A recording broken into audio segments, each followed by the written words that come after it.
happening now. We'd like to welcome our viewers from across North America, around the world, and in the basement of somewhere, possibly in Missoula, Montana, or Helena, or I don't know where, but he's flooded. He's colored with yellow light, but he's looking good on the iPad, ladies and gentlemen.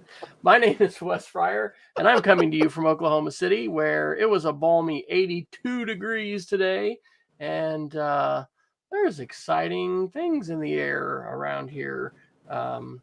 So anyway, but we're here to get in touch with the guru of the EdTech North, who is flexibly able to join us from anywhere. So good evening, Dr. Jason Neiffer.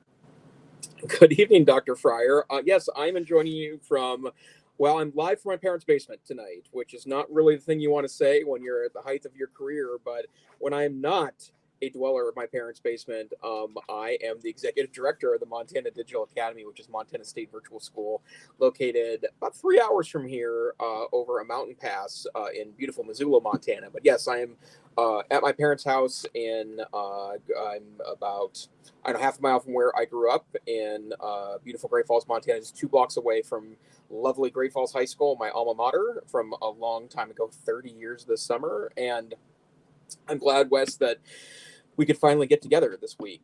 Some schedules and some life circumstances have gotten in the way, but I'm looking forward to talking EdTech with you tonight. Yeah, absolutely. Well, last week was my fault. Sometimes we have brain failure, and anyway, yeah, it's just been crazy. So it's good to get together as always. Whenever we skip a week, we have an extra long list of links. What are we going to talk about? What are these links that we're talking about, Dr. Neiffer? Well, we like to take a look at news across the techosphere and then shoot it through kind of the education prism in sincere hopes of getting some insight for perhaps schools and broadly education. You can find our links at the EdTech Situation website, edtechsr.com/links. And they're also located usually, at least our article titles in our show notes that Wes crafts each week. But we have several categories as we do every week. We have a lot of Google news that's mostly focused on the new Chrome OS Flex, some Microsoft news, some smart IoT or smart home IoT news, Apple news, exciting event coming up next week, cybersecurity news, social media news, the tech correction category, which we like to talk about here on EdTech SR. Some software news. I would imagine we may get a little deep in the Ukraine-Russian war news. There's a lot of tech implications there, some of which directly impact schools. Our favorite category, miscellaneous, and then one tonight on Geeks of the Week. Wes, is there something you want to talk about first tonight? Oh, goodness. Well, shoot. Why don't we just go ahead and go right to the Ukraine? Although we're not going to stay here the whole time. Maybe we should do the real, the hardcore tech news first. But it's a rabbit hole, folks. Yeah, we're going to jump into it. So I was able to jump on a webinar today, this afternoon. I count like just the last 15 minutes with General David Petraeus, who is our commander down or over in Afghanistan for a while. And anyway, it was just, his take. I don't have a link to that in the show notes. I'm not sure if it'll be available openly as an archive, but he was just talking about social media and the fact that this is a real different situation, the information war. I was listening to one of my favorite podcasts, Angry Planet, and they have a great Russian academic and expert there talking about, the information war with Ukraine, largely winning. But anyway, it is, man, we really, this is unprecedented. And we really haven't seen anything quite like this in our lifetimes.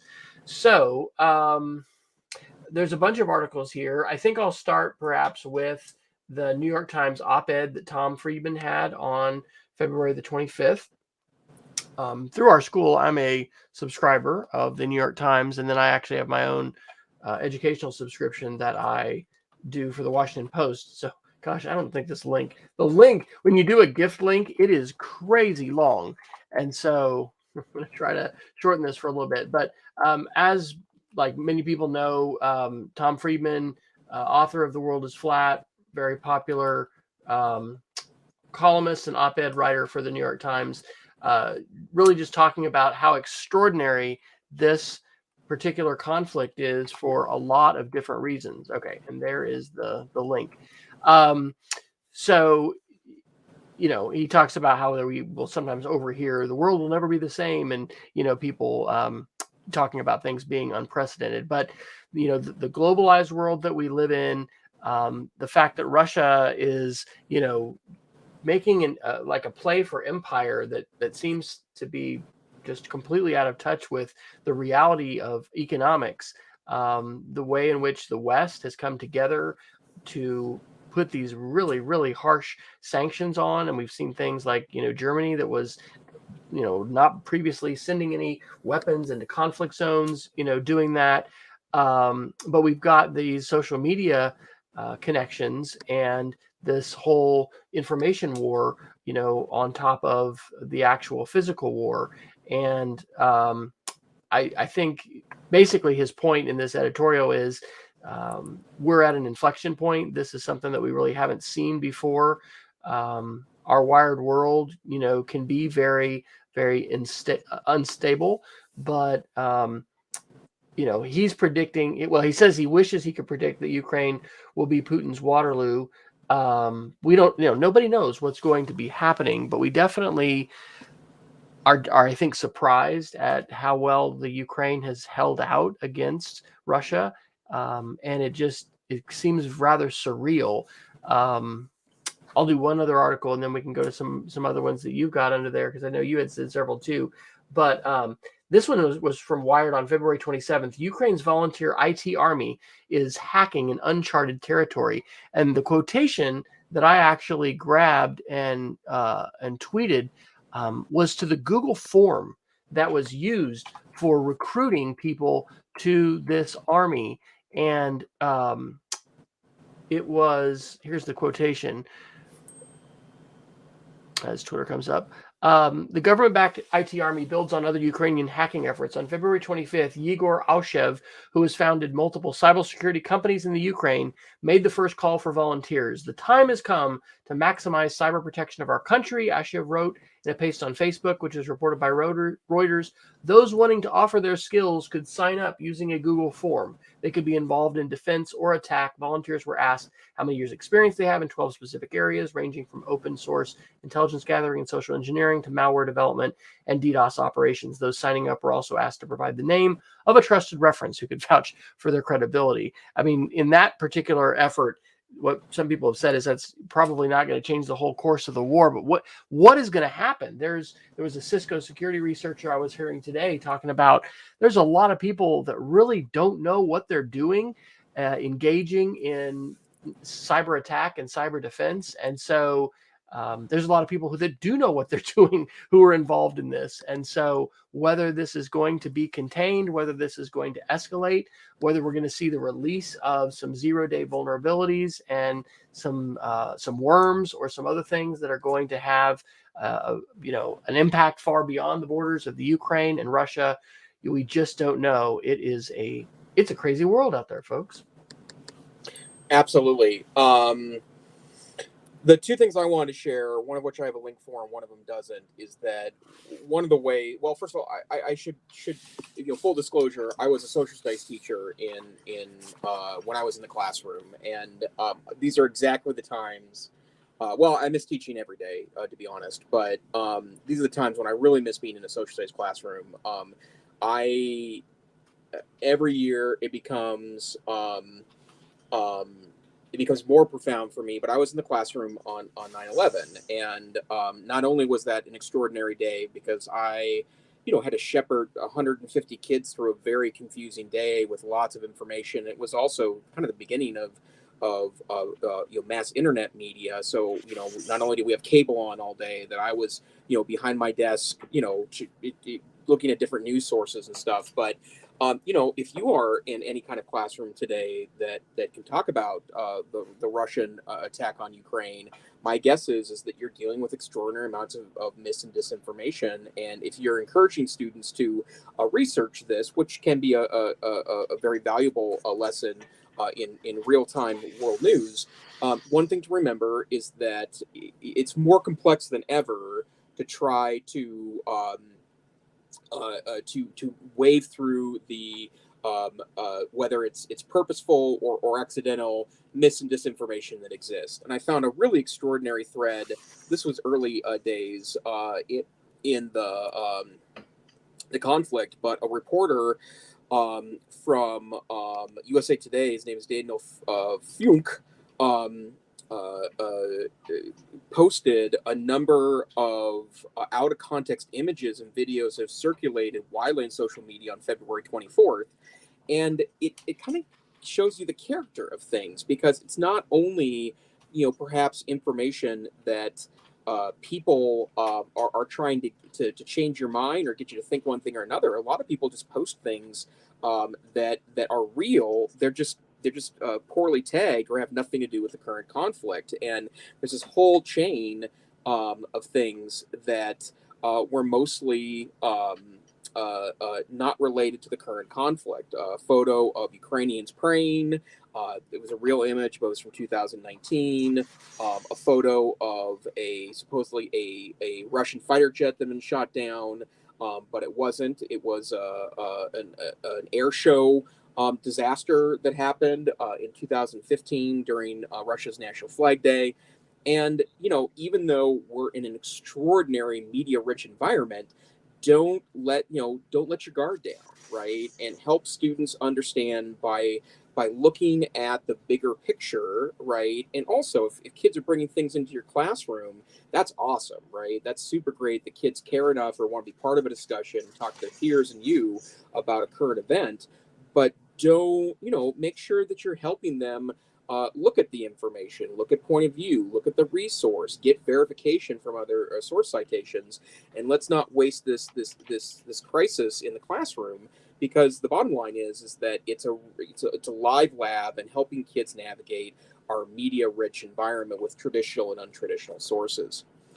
The other thing I want to talk about for just a moment is that this is I thought about this a lot over the weekend, and I noticed that Google Maps is no longer showing traffic data in the Ukraine, and I wish I had saved the screenshot. I can't find it on my phone, but one of the ways you knew, for example, that that main roads were getting clogged as people left Kiev, for example, was that Google Maps was showing traffic patterns, and in some cases closed roads, in some places were barricaded for security purposes. And that was one image I had over the weekend. I just noticed that they're not showing transit, or I'm sorry, they're not showing those maps anymore. They are showing transit maps though, and so, for example, one of the main subway lines is closed in central Kiev, and there's a big red X through it, and shows you the other lines which are still up and running.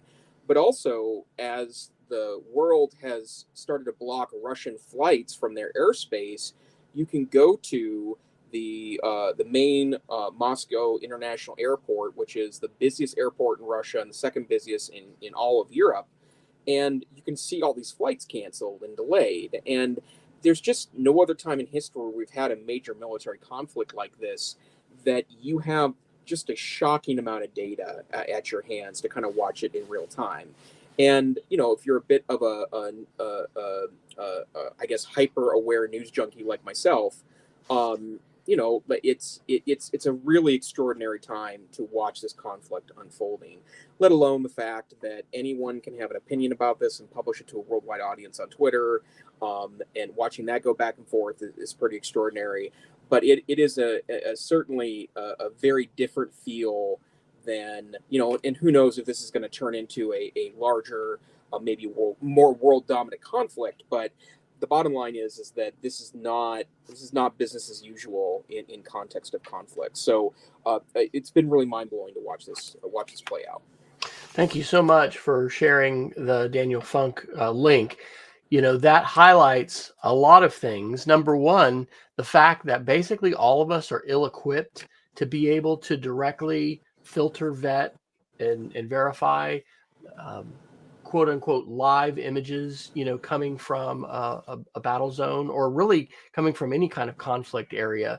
Those kinds of misrepresentations, taking an explosion or some kind of just photograph completely out of context in a different place, It's something that information researchers have been talking about for quite a while. And so, of course, SIFT, which is the web literacy framework that Mike Caulfield pioneered, S for stop, I for investigate the source, T for trace claims to their original source, and F, I'm getting this out of order. No, find better coverage, and then T is to trace the claim. So yeah, anyway, it goes in order of SIFT. But the place I want to start is with stop, because we really do want to be careful today what we're going to retweet, what we're going to reshare. I would encourage folks to look for things that have links, and then consider that source prior to sharing it. One of the things that they talked about, I'll get this Angry Planet episode into the show notes if people want to check this out, because it really is fantastic. Putin is President Putin. I want to call him president, I guess. Vladimir Putin is an extremely secretive person, and he had not made these plans well known to the people. To even a lot of his military folks, people in government, and so according to this expert, and I'll say this expert, and I'm not even citing his name, so let me say his name. So this is from Angry Planet. The episode is called "What the War Means for Russia." It was published yesterday on March 2nd, and the expert is Mark Galeotti, Galeotti. Mark has been on the show, I think, more than any other person. And this Angry Planet, it's a phenomenal podcast. I just can't speak highly enough of it. He reports that this was a lot of the leaders of Russia found, and even in the military, found out about the invasion the same time that we did in the West in terms of real time. And so there wasn't a case of lots and lots of like disinformation experts and cyber warfare people being ready to go with all of this stuff. And so anyway, that's one thing. I want to mention Wikipedia. This is a fantastic opportunity to talk to your students about Wikipedia. I'm dropping the link into the chat of the English Wikipedia article for the 2022, if I can say the name of the year, Russian invasion of Ukraine. One of the things that we see happen on Wikipedia in general, and contrast this to social media, where we're going to see a curated feed based on the algorithms of the platform, whether that's Facebook or Twitter or TikTok or YouTube or whatever. Everybody gets to see the same version of a Wikipedia article, and the way in which things are hashed out on the talk pages between the editors, the ways that things will be elevated in terms of, and anonymous folks can't come in and edit it. Wikipedia is absolutely incredible. And I think in my next season of professional life, which who knows, maybe I'll have an announcement sometime soon after this week, who knows, I want to teach a class like on Wikipedia and hyperlinked writing, because both things are so powerful, and blogging has really kind of fallen out of vogue with the rise of social media. But it's a great time to talk about Wikipedia. I can drop the lesson that I do, which is basically Wikipedia as Launchpad. There's a wonderful PBS crash course video that John Green did about Wikipedia, debunking a lot of the perceptions that people have that it's worthless, but saying, look, we're not going to use this as our primary academic source, but it can be a phenomenal place to launch our research, and the sources that you have at the bottom of articles, and especially the way with breaking news, Wikipedia articles are an incredibly dynamic place to see how information flows, how things are vetted, how sources are verified. It's just phenomenal. And I can't think of a better way to intersect, web literacy, media literacy, current events, and the need that we have to be savvy and not be taken in by gossip and rumor, and also flat out disinformation and misinformation. I think it can really be an excellent catalyst for those conversations. Yep, absolutely. So, and again, teaching current events is difficult. I think even more difficult in this era of kind of heightened perception about schools and notions of agendas and such. But the bottom line is that I think your students need you to both help develop skills here, because part of the point of education is to educate how to get along in the world and how to engage in current events and with each other, and with the rest of the world. I think that's something important to keep in mind. But don't shy away from this. I think that students take a lot of solace when their classrooms are helping them understand the world around them, and this is an important event. It impacts us all, perhaps some more directly than others, but it's an historical event that you should, take the opportunity to work through with your students. I think that's important too. Also, in terms of calming some anxieties and some fears. I had some of my sixth graders concerned: is this going to be Yes. a world war? Are we going to have a nuclear conflict? And so talking about NATO and talking about the treaty and what our president has said, and being able to talk through some of that was important. I'll pick up just a couple other articles here. One of the things that's hard, and let me tell you, it is so hard to talk about controversial issues today in the classroom, certainly in a private school in central Oklahoma. It probably is everywhere, but we need students and all of us to be aware of bias and the fact that different sources, can have a different take on news. I personally do not use the term fake news at all, because that term has been, I think, weaponized to try to discredit journalism in general and just overall. But identifying and talking about bias and perspective is important. Guess what? Russia Today is the official news arm of Russia. And so you don't have to get into a Republican, Democrat, conservative, liberal as far as the United States. It's a little, I don't know if this is jujitsu or Aikido or something, but when we talk about the moon hoax and conspiracy theory in my class, we're kind of avoiding, direct QAnon, vaccination politics, things like that, to talk about more historical things. So in the same way, we can talk about how news sources coming out of Russia are really different than what we see in other parts of the West. And so there's a tweet from Andrew Roth, who said back on February 26th, turn on Russian TV today and you won't find special bulletins about the ongoing invasion of Kiev, just normal Saturday morning movies, talk shows, a DACA renovation show, no war, no problem. Russia's ability to control the access that their people have to media is certainly really different today than, it was years ago. But in terms of the official news channels and where a lot of people get their news, and we have folks doing the same thing here in the United States. It's not just all social media. There's a lot of mainstream news impact.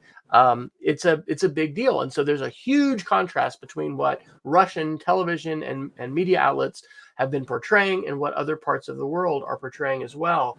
And so on that note as well, CNN Business reported today that Russia Today America has ceased its productions and has laid off most of its staff.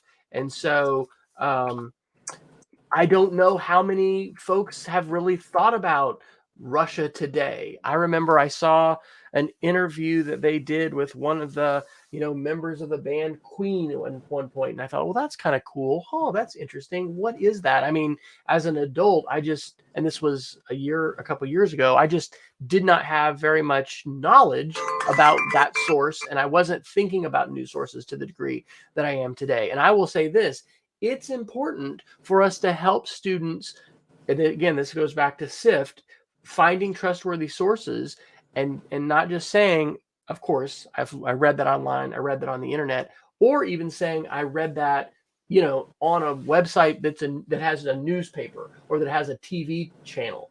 Who is it? And again, I think looking at Russia Today as an example of a state-sponsored propaganda arm of a government that is, violating the UN Charter and, violating territorial integrity of a sovereign nation. And, it's just basically egregiously violating all norms of international, state behavior. I think it's a good opportunity, and it's an opportunity to talk about something that we want students to be aware of. And it's kind of ironic maybe, but domestically that may be more politically sensitive to try to talk about. You may not want to have your kids, maybe you do, but in my case, I'm not gonna be having my kids put Fox News head to head with MSNBC or CNN. I'm just not going to do that with the constituency that we have in the political climate that we have right now. But I will not have a problem talking about Russia today and the ways that the media that's coming out of Russia is coming. So anyway, it's another opportunity, and I think some of those things that journalists are highlighting for us can really be helpful. And I'm really going to use the Daniel Funk Twitter thread that you shared. I think that is a fantastic one. And if you, by the way, find other links, you could share those here in our live chat if you happen to be with us live. But also, reach out to us on Twitter. We always give our handles at the end of the show and that kind of thing. But this is a dynamic, quickly changing situation. And it's a teachable moment. We're taking half our show to talk about it tonight, but it really is important. And it has very good intersections with understanding technology, understanding the roles of social media, understanding civics and what our responsibilities are as citizens, both to be informed and then to try and be responsible when we influence the folks in our sphere by sharing things out, by amplifying things with likes and retweets or reshares and that kind of thing. So anything else you'd like to say on that topic, Dr. Neiffer? Yeah, actually, I want to use this to actually pivot to another topic that's related. This is related to cybersecurity, and this is very specific to schools. This is from Forbes on February 25th. The Cybersecurity Agency of the United States government has issued a Shields Up warning about Russian cyber attacks, and the news media has not been shy about noting the extraordinary prowess of the Russian government to unleash cyber attacks on the rest of the world. And it's just a reminder that schools are an easy target for attacks like these, not because of the kind of real damage that it does, but the perceptual damage that it does. Like the vast majority of school data is relatively low value data. Yes, it's personal, but that's what makes it so attractive, because it can create a lot of fear, uncertainty, and doubt when that data is hacked or worse, released publicly. And so just a reminder that especially if you work in IT in your school, or if you are an influencer in your school on technology, making sure you have unique passwords, being extra cautious about phishing emails and other types of social engineering style attacks. Now is the time to double down on those efforts. And, you might think that, why would a school be an attractive target in an era of, in actual military conflict in Eastern Europe between two significant cyber powers? And the answer is because we're in the United States of America, and a lot of that energy is aimed here. So now's as good a time as ever to double down on that. And then a somewhat related article, and we share an article like this about every 3 months, but I keep harping on this because I think it's so important to think about. This is an article from CNBC on February 27th. Yet another list of leaked passwords.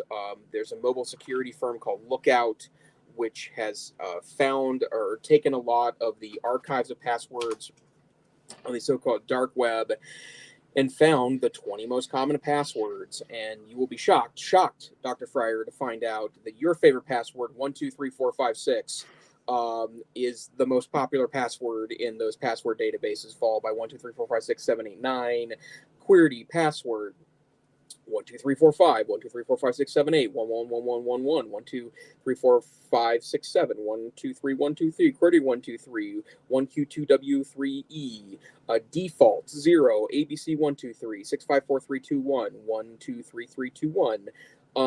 I love you, 666666, all in the top 20. And, again, I would remind everyone of our advice to utilize a password manager, create a unique password for every website that you use, turn on two-factor authentication and other extra security measures. But, cybersecurity is the new black. So be sure that you are using good security hygiene on the internet. Hey, Google Technology Fear Therapy TEDx, and maybe someone might have a little talk discussing that. I don't know if I've mentioned that on the show, but anyway, that finally went live from last March. Yes, password managers, unique passwords, auditing your passwords, making sure that you are making yourself as small a target as you possibly can.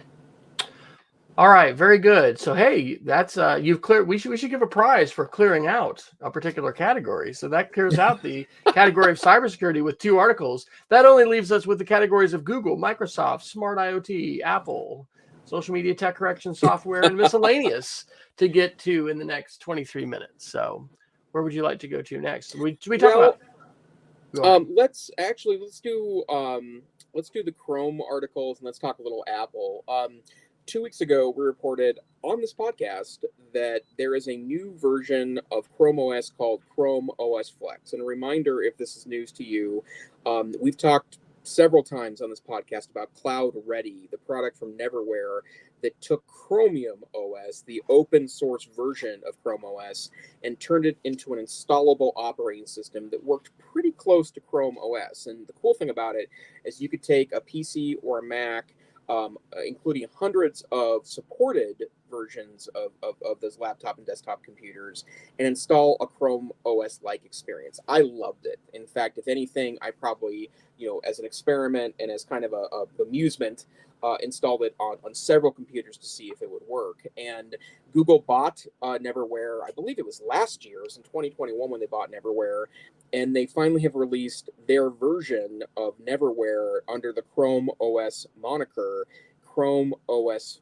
Flex. And it's in beta right now, but this is going to replace Neverware's Cloud Ready product. And basically what it allows you to do is take one of hundreds of supported PCs or Macs, or a lot of non-supported PCs or Macs, and allow you to install a Chrome OS-like experience that can actually be managed like a Chrome OS device as part of, if you're in a Google district, there's a Chrome management interface you can use it as an administrator.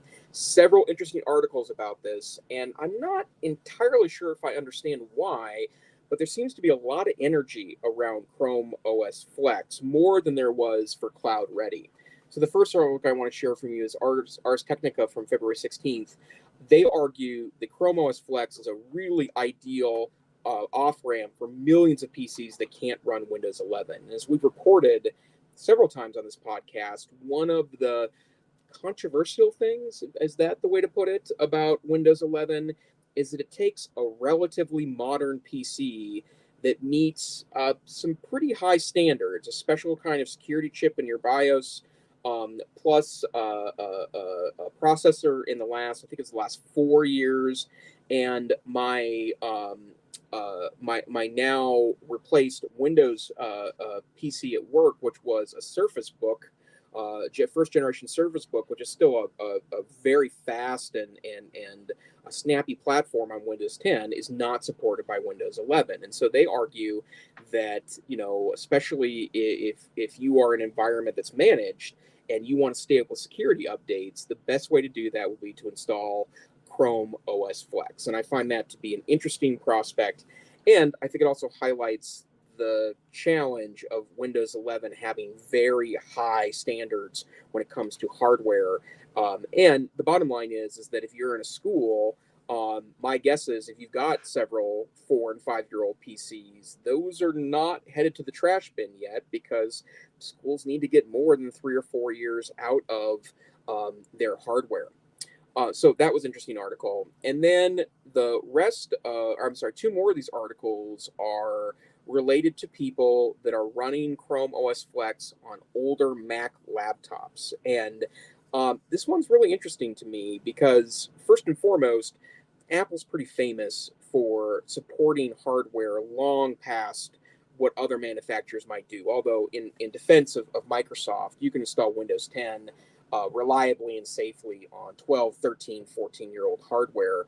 But a lot of people that are running versions of Mac OS that haven't updated the last 4 or 5 times have wiped those devices and put Chrome OS Flex on there, and it works pretty well.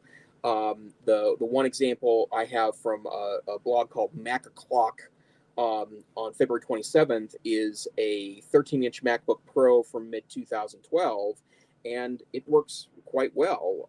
The hardware is compatible. It's even good enough to where it maps the function keys on top of the keyboard as you would expect them to. And Mac Research has a wonderful webpage about how to set up Chrome OS Flex on your Mac. And again, I would guess that for some users, going from Mac OS to Chrome OS might be a bridge too far. That's also true of power users on a PC as well. One thing I would say, however, is that I honestly believe that, especially if you live mostly on the web, that's me, that's Dr. Fryer, that's a lot of power users that have kind of taken cloud computing to the extreme or live their life in the cloud. My guess is that you could figure out workflows and be very efficient. But the cool thing about Chrome OS Flex is that you can it's going to get updates. It's very svelte. It's a minimalistic operating system, and so 10, 11-year-old hardware, especially Mac tends to use the higher end stuff in their platforms. Chances are, I think you're going to do pretty well, and you're going to have a very responsive and usable interface, whereas an 11-year-old copy of OS X or even a more recent copy, the newest you can install, is probably going to feel pretty sluggish on that hardware. So that's something to keep in mind as well. And one more thing, and then sorry, I'm kind of rambling on about Chrome OS Flex here. I'm very excited about this. There was an interesting tweet the other day, and it came from a gentleman by the name of Paul Heather, who is on Twitter at Primary Netman, and he is a network manager for 3 primary schools according to his profile. He figured out something that's pretty extraordinary. I talked about this a little bit 2 weeks ago, but Chrome OS Flex is not an automatic option for Chromebooks that have expired and are no longer getting updates. And the reason why is because you can't install out of the box Chrome OS Flex on your Chromebook, because the BIOS that Chromebooks come with don't allow you to install third-party operating systems. But 2 weeks ago, I shared a process on iFixit where you can essentially install a new BIOS or ground level software on your old Chromebook and install Chrome OS Flex. And what Mr. Heather found out was that if you have that a Chromebook enrolled on your your Google domain as a managed device, it will still recognize that device as managed by that, so you can continue to not have to buy a new license. Now, I don't know how well this works. If you have 500 expired Chromebooks, my guess is it probably takes an hour per Chromebook to hack through it in that way. But if you have, if you're getting rid of a bunch of Chromebooks, take the 10 or 15 best ones before you send the rest of them to the recycle or the trash heap, and use them for bench computers, use them as backup computers, use them as the junky ones you keep on hand for quick replacements. And I think that's a way to extend your hardware out. And I can confirm that it's relatively easy to do because I've done it on 2 expired Chromebooks now, and it works great. So I know I'm giving extra super nerdy vibes off tonight about Chrome OS Flex, but what are you talking about? Extra vibes. Here's a shock that a host of the EdTech Situation Room podcast is giving off nerdy vibes. Newsflash, but yeah, super great stuff, and I'm really excited about this. And as we've talked about in the past several months, I've kind of gone back to Apple World. But man, do I love Chrome OS. It's still such a wonderful operating system. It's okay. We don't have to choose just one. No. It has been 2 weeks, but Jason's enthusiastic, endorsement of Flex, Chrome Flex, got me to install it. And so I put it actually on a really old machine that's pretty much ready for the retirement bin. It's a 2007 iMac. It It is a lot snappier because, I mean, it been almost useless to actually try and browse the web or do anything productivity wise on that machine. And so it is faster than that. But one thing I'll note that's really sweet is once you create that bootable flash drive, you don't have to go ahead and make changes to your drive. You can go ahead and just run it off of that flash drive. Yeah. In fact, that's something that they recommend doing initially, just to kind of see how it's performing. Now, depending on what kind of USB drive you have, you may or may not be getting the fastest performance that you could get as far as your read write speeds to that flash drive. And not only what that flash drive is, but also the actual USB port. Some of the Macs that we've had at school, for instance, have had like USB 2 and USB 3 ports, and you want to figure out, which one is the faster one, because it really does make a difference. But anyway, I've tried it, and it's pretty cool. I think the fact that it is 100% Google Chrome, like this isn't Chromium, this isn't kind of like Chrome, it's straight up Chrome. I think that probably has to do with the enthusiasm that folks are having for it. It really would be ironic if Microsoft's, insistence that they have such a high bar of hardware requirements and memory for Windows 11, leads to more machines, turning to Chrome. But I think it's great to know about, and it's really important for us to emphasize security. We kind of beat that like a dead horse probably all the time here, but it's just really important, and it's important for us as individuals. It's important for our organizations as well. So the fact that this can be updated and getting these security updates, and also just, we've talked about this before, the legacy operating systems have so much code, and we're not in, speaking of Windows especially, but this is also true to a degree, although Mac is Linux based. But anyway, for Windows, certainly it wasn't designed for this internet age, and there's just so many different vulnerabilities. And so looking at an operating system like Chrome OS, and there's others like I think Fuchsia and other things in the works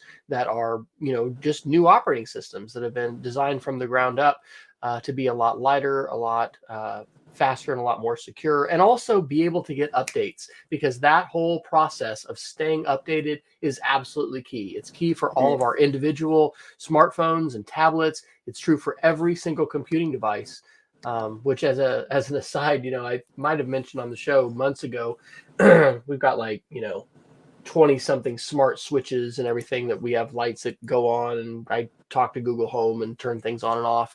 And the firmware is in Chinese for some of these like inexpensive Amazon ones. And at one point I was like, I'm not doing that. I can't even read it.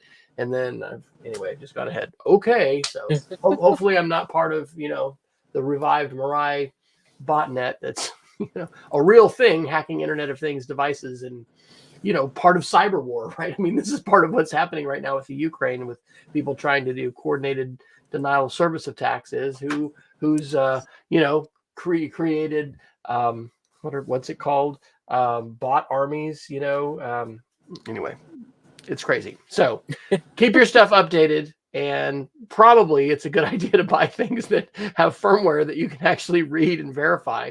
Or maybe it's a reason to learn Mandarin, or have your daughter do that. I'll have to ask her next time to say, hey honey, can you read this? Does this look like something legitimate that we should be updating? All right, excellent. Let's see, what about some Apple news? You want to talk about the Apple event a little bit?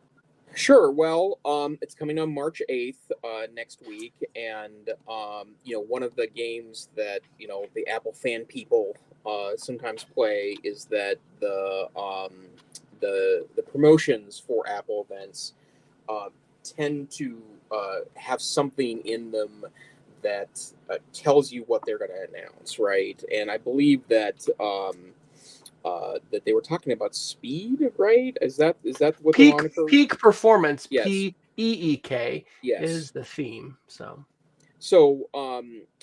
and there's been a lot of speculation about what this might look like. You want to talk about that 9 to 5 Mac article? Is that you put that in, right? Yeah. Okay. By the way, if you really want to know, Jason uses semicolons. I use commas in between sources and dates. So that's how you can tell. This is 9 to 5 Mac yesterday. Here's everything Apple could announce at its March 8th peak performance special event. The one I'm most interested in is the would be an M2 processor MacBook Air. We're going to, I think, be purchasing one of those for the youngest child who will be heading to college. And who knows, we may have to get one for my wife as well. But there's probably not going to be new iPhones at this point.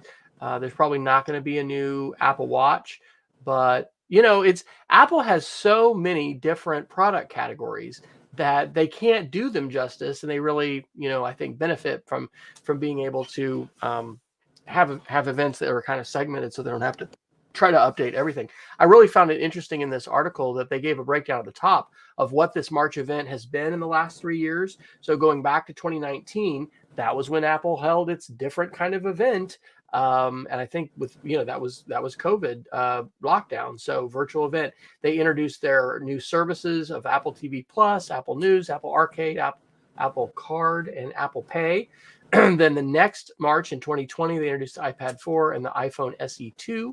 I know that Peggy said in the chat she's looking forward to the SE3, which we think is going to be announced. Then last year in April 2021, they had their spring-loaded event, and those were the colorful 24-inch iMacs, iPad Pro, purple iPhone 12, Air tags, which Jason loves. So anyway, I'm glad that they're not going to try to do everything together. And again, we've said it before, watch the event, or at least the summary of the event. The introduction will be amazing. I think last time was the one where they had all these different musicians performing all over California, and then Tim Cook walks out of like Death Valley somehow of the screen onto the stage. It was really, really cool special effects. But just the storytelling. I mean, Apple are masters. Apple marketers, and they're storytellers. And I think that much like, movies became much more engaging when people realized they didn't just have to film screenplays. They could take the camera out of the theater to all kinds of exciting places. Apple does that so well. They mix special effects with, shots from their campus, from all different kinds of places. I think it's done for a global audience, not just this live audience. This is really, it is a live event from the standpoint of they have this big splash and lots of people pay attention to it because, hey, it's the Apple event. But I think it's absolutely fascinating to see the powerful ways they leverage video and enable people to, and then with data and the graphics that they show and so many different things from a digital storytelling, media communication standpoint. Every single Apple event video is like a masterpiece and would be worthwhile. And I think, Peggy, maybe you can, yeah, she did. Leslie Fisher, there she is. Maybe I could tune in. So Peggy has done this before. Leslie Fisher hosts watch parties, and it's fun to participate with her in that in Zoom. And so just like a sports commentator or something, Leslie is like breaking it down and saying, what she notices and giving her commentary. What do they call that? Color commentary. So maybe I could tune in. So we'll include that link. You can go to lesliefisher.com. And she has a calendar, and it's called her peak performance event. So, and Peggy, are those are free, I think, to tune in with Leslie, or do you have to be a subscriber? We'll have her tune in the chat. Yeah. So it's great. And I have a related article that was actually released before the announcement of the March 8th event, and I noticed on that 9 to 5 Mac article that perhaps a rebooted Mac Mini would be coming in this direction. And I have to say, I did buy a Mac Mini and one last year. It was, I waited for a sale, and then I had a coupon. I think I bought it from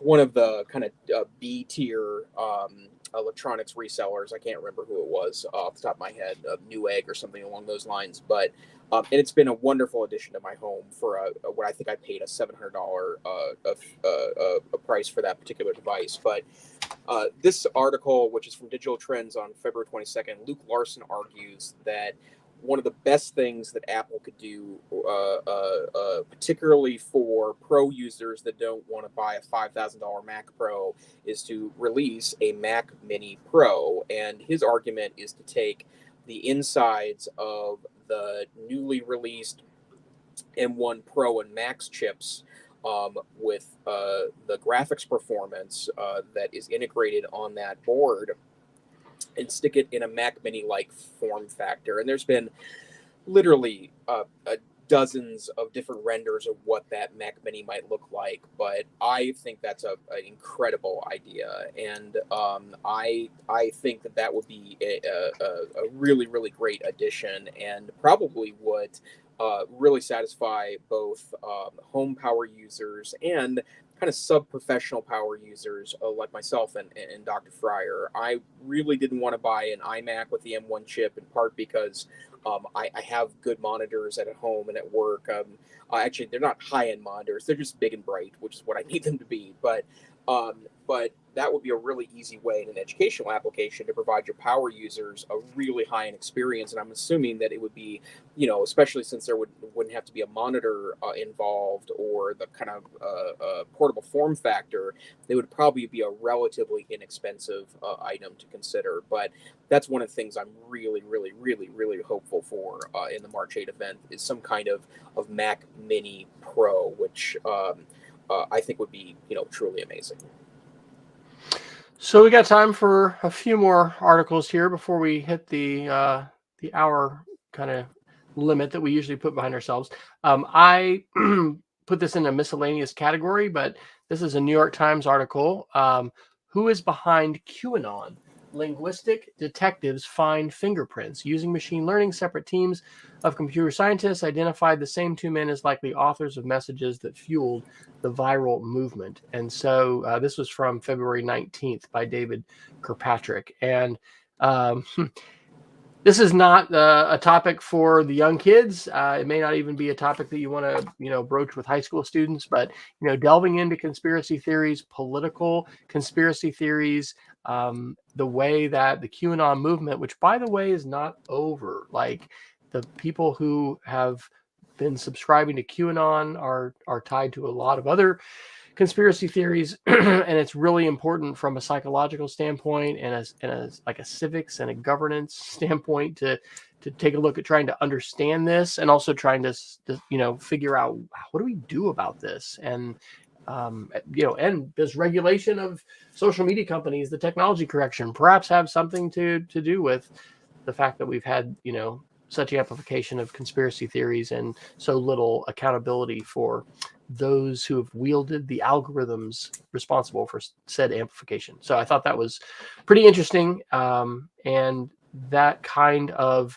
digital forensics research, and then this was forensic linguists, so bringing linguistic knowledge and capabilities to the arena of forensics is just a fascinating article. So I would just want to bring that to everybody's attention.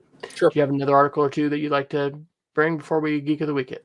There was a great article on Lifehacker on February 25th, and I guess this is a follow-up to something I did a number of years ago. I used to be an incredible Evernote fan back in the day, and in fact, I just stumbled across this the other day. I've probably given 10 or so conference presentations on Evernote. I used to have a pretty extensive Evernote workshop, but and I paid for Evernote Premium, but I eventually figured out that while Evernote was very valuable to me at the time, that paying for a third-party service that essentially duplicated some of the same stuff I was getting in Google, or if I were in Microsoft with OneNote, or in Apple World with Apple Notes, it just didn't make a whole lot of sense. But if you're still in Evernote world, one of the things that, if you're not buying the premium subscription, is that they keep cranking down on the free version to where it's become practically worthless. And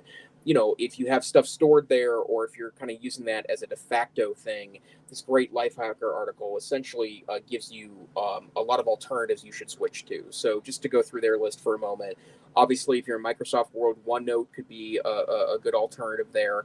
I'll admit that the OneNote interface, I've never really been able to wrap my brain around it, so it hasn't really become part of my workflow. But the people I know that love OneNote.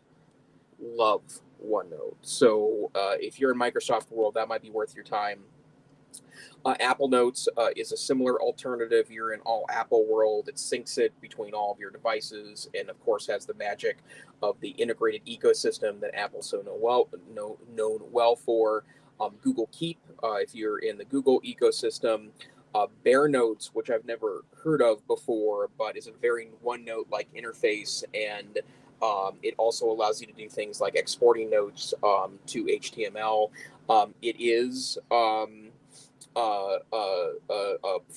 pay for service. It's only free for a single device, but the pro subscription is $15 a year, which is a couple of cups of fancy coffee and much cheaper than Evernote. I would also argue it's also only for Apple devices. Notion, which is an iPad app, is also a nice piece. Joplin, which I've never heard of before, also I think Mac only. And they also recommend my favorite alternative, which is also free, and it's Simple Note. And Simple Note's something I have all my devices, and it's a good text dumping. It's not for images, but it's a good text dumping piece. So if you're stuck in Evernote world, and you're just not happy with the way their freemium model has cranked down a lot in the last several years, there are alternatives available.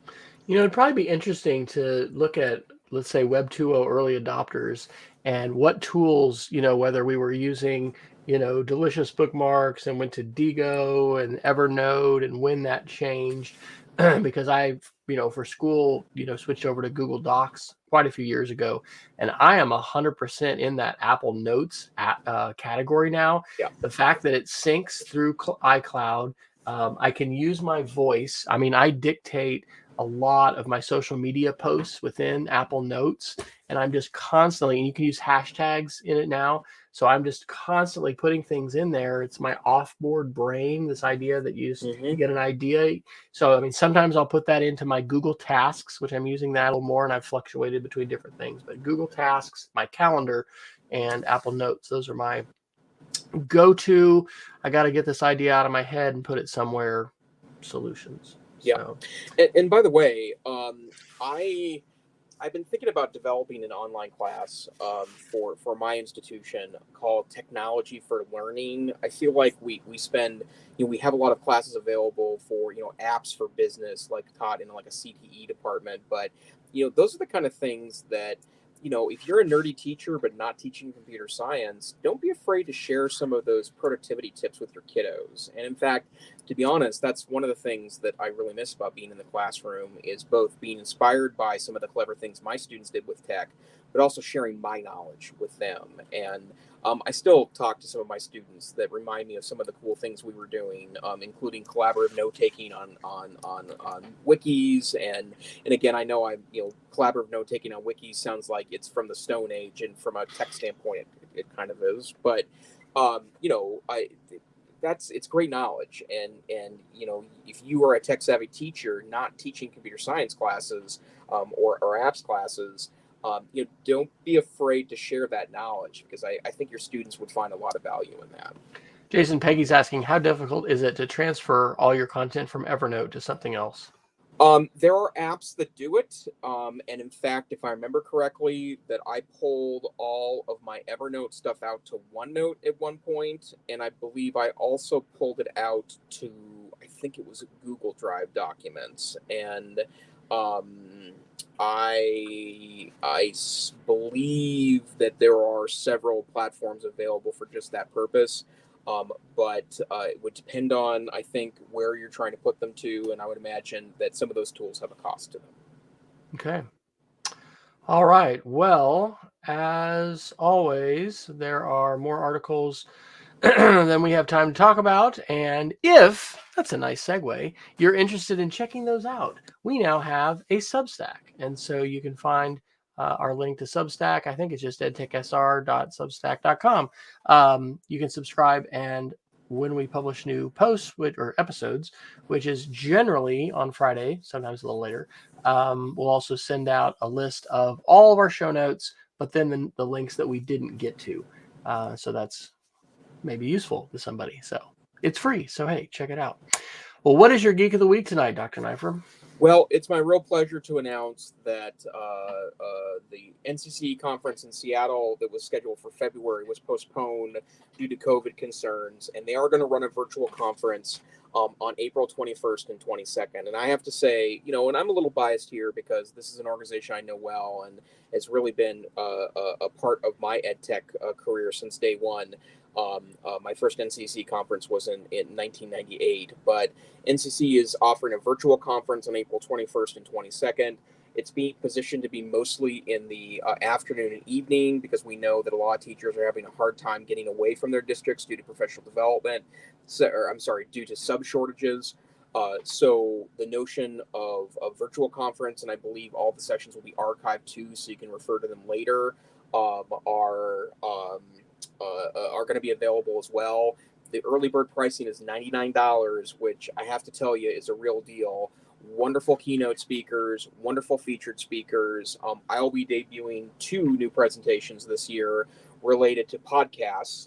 One of them is a classroom podcast production, which is a refurbishment of an old presentation I gave a long time ago, but I've substantially updated for modern tools. And then a topic I'm extremely interested in, which is utilizing podcast content in the classroom. I think there's a shocking trove of wonderful, well-produced content in podcast world that I think would be totally engaging to students.